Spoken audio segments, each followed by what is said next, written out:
दोस्तों NCRTC, that is national capital region transport corporation, NCRTC पे यहाँ पर अगर आप देखें तो इसमें वैकेंसीज आई हुई हैं। इसके करियर सेक्शन पर जाकर आप सभी लोगों को जैसे ही आप इस पॉपअप को क्लोज करते हैं आपके सामने दिखेगा job title, requirement of operations and maintenance staff on direct recruitment basis. ये नोटिफिकेशन 24 मार्च को आया है। ये वैकेंसीज आई हुई हैं और सभी लोगों को मैं बता दूं कि किस किस रीजन में वैकेंसीज आई हुई हैं, कौन कौन से पोस्ट के लिए जो है वैकेंसीज आई हैं। 24 मार्च से लेकर 24 अप्रैल तक आप फॉर्म भर सकते हैं रात 12 बजे तक। कंप्यूटर बेस्ड टेस्ट जो होगा वो मई 2025 में होगा। अब यहाँ पर आप सभी लोगों को बता दूं कि वैकेंसीज हैं जूनियर इंजीनियर इलेक्ट्रिकल में, पोस्ट कोड 1, सैलरी रहेगी 22,800 से लेकर 75,850 तक। जो पे स्केल और लेवल है वो NE5 है। टोटल 8 वैकेंसीज जनरल में है और कैटेगरी वाइज वैकेंसीज इस प्रकार से है। टोटल वैकेंसी 16 है। इलेक्ट्रॉनिक्स में पोस्ट की संख्या 16 है। इसी प्रकार से मैकेनिकल में पोस्ट की संख्या 3 है, सिविल में पोस्ट की संख्या 1 है और बाकी सभी अलग अलग डिपार्टमेंट्स में है। जैसे जूनियर मेंटेनर की यहाँ पर वैकेंसीज की संख्या 18 है, जूनियर मेंटेनर मैकेनिकल की संख्या यहाँ पर 10 है। टोटल पोस्ट यहाँ पर 72 निकली हुई है। इस प्रकार से यहाँ पर अगर मैं बात करूं तो जो सैलरी स्ट्रक्चर है वो मैंने आपको बता दिया। जूनियर इंजीनियर का सैलरी स्ट्रक्चर जो रहेगा वो 22,800 से लेकर 75,850 रहेगा और जूनियर मेंटेनर का जो सैलरी रहेगी वो 18,250 से लेकर 59,200 तक रहेगी। आप सभी लोगों को मैं यहाँ बता दूं कि एज रिलैक्सेशन यहाँ पर जो है वो कैटेगरी वाइज दिया गया है। मैक्सिमम एज 25 साल है, ऊपर दिया ही गया था, इन्होंने दिया ही था कि इसमें मैक्सिमम एज जो अप्लाई कर सकते हैं वो 25 ईयर्स तक अप्लाई कर सकते हैं। आइए मैं नीचे आपको दिखा देता हूं, ये रही क्वालिफिकेशन एंड जो है एज रिलैक्सेशन। तो जूनियर इंजीनियर इलेक्ट्रिकल के लिए मैक्सिमम एज 25 साल है, सैलरी 22,800 से लेकर 75,850 है। 3 साल का डिप्लोमा चाहिए रिस्पेक्टिव ब्रांचेस में। जैसे आप इलेक्ट्रिकल के हैं तो 3 साल का डिप्लोमा इलेक्ट्रिकल में, इलेक्ट्रॉनिक्स के हैं 3 साल का डिप्लोमा इलेक्ट्रॉनिक्स में, मैकेनिकल के लिए 3 साल का डिप्लोमा मैकेनिकल में। इसी प्रकार से मेंटेनर के लिए ITI चाहिए, इनको ITI सर्टिफिकेट चाहिए इलेक्ट्रीशियन ट्रेड या इक्विवेलेंट में। अब सभी लोगों को मैं यहां पर बता दूं कि एसेंशियल क्वालिफिकेशन जो रिक्वायर्ड है as indicated above against each post are mandatory.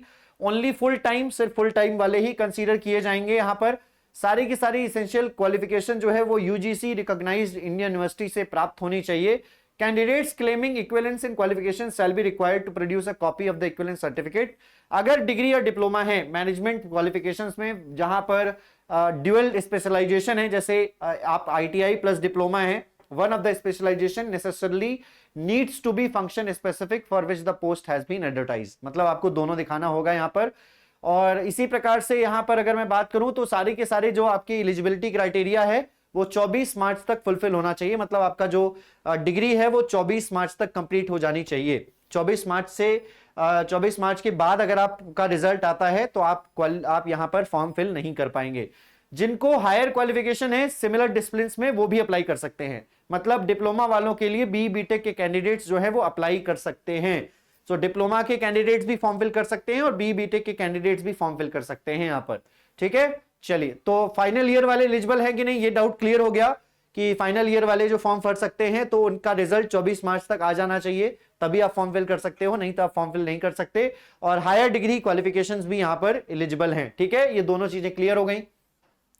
Lateral entry भी अप्लाई कर सकते हैं, ये भी इन्होंने कहा है साफ साफ। आगे बढ़ते हैं यहाँ पर, नेक्स्ट बढ़ते हैं एज रिलैक्सेशन पर। कैटेगरी वाइज है, SC/ST के लिए 5 साल, OBC नॉन क्रीमी के लिए 3 साल और बाकी सभी के लिए इस प्रकार से एज रिलैक्सेशन है। यहां पर आप सभी लोगों को बता दूं सिलेक्शन प्रोसेस 90 मिनट में 100 सवाल करने होंगे। 90 मिनट का समय रहेगा, 100 सवाल करने होंगे और हर एक क्वेश्चन 1 नंबर का रहेगा, कोई भी नेगेटिव मार्किंग नहीं रहेगी। ठीक है ना। कंप्यूटर बेस्ड टेस्ट कहां होगा इन्होंने सेंटर्स दिए गए हैं इनके द्वारा। ये सेंटर्स हैं Delhi, NCR, Lucknow, Ahmedabad, Bhopal, Mumbai, Calcutta, Bhubaneswar, Hyderabad, Bengaluru and Chennai. Other state के कैंडिडेट फॉर्म फिल कर सकते हैं नहीं? जी हां, अदर स्टेट के कैंडिडेट भी यहां पर फॉर्म फिल कर सकते हैं। प्रोबेशन पीरियड रहेगा यहां पर 2 साल का एज पर कंपनी पॉलिसी। जो श्योरिटी बॉन्ड रहेगा कि आपको 1.5 साल से पहले जॉब नहीं छोड़ सकते, अगर आप छोड़ेंगे तो आपको 1.5 लाख रुपए जमा करना पड़ेगा। ठीक है ना, 1 मंथ पहले नोटिस देना पड़ेगा, ये सब कुछ आपको करना पड़ेगा, ये सारी मैंडेटरी कंडीशंस हैं। सैलरी वगैरह आपको बता दिया मैंने। NE5 के लिए जो बेसिक पे आपको दिया जाएगा इनिशियल बेसिक पे वो 22,800 रुपए इनिशियल बेसिक पे रहेगा और मेंटेनर लेवल पर 18,250 जो है वो बेसिक पे रहने वाला है। चलिए आगे बढ़ते हैं यहाँ पर।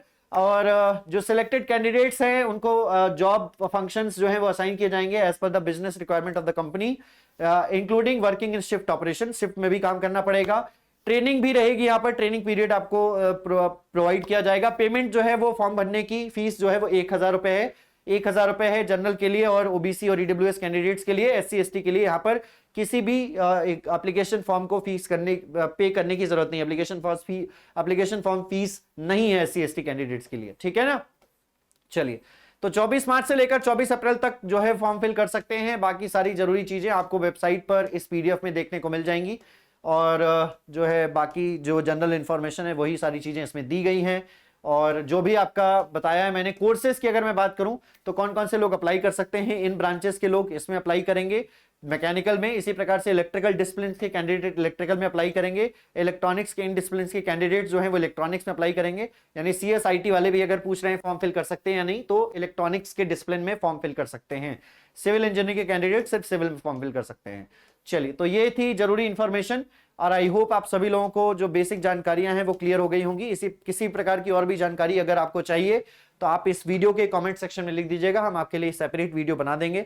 इसी प्रकार की और भी इंफॉर्मेटिव वीडियोस के लिए आप हमारे चैनल को सब्सक्राइब करके बेल आइकन जरूर प्रेस करें। मिलते हैं आपसे अगले वीडियो में, तब तक के लिए bye bye, take care, thank you so much and God bless you all.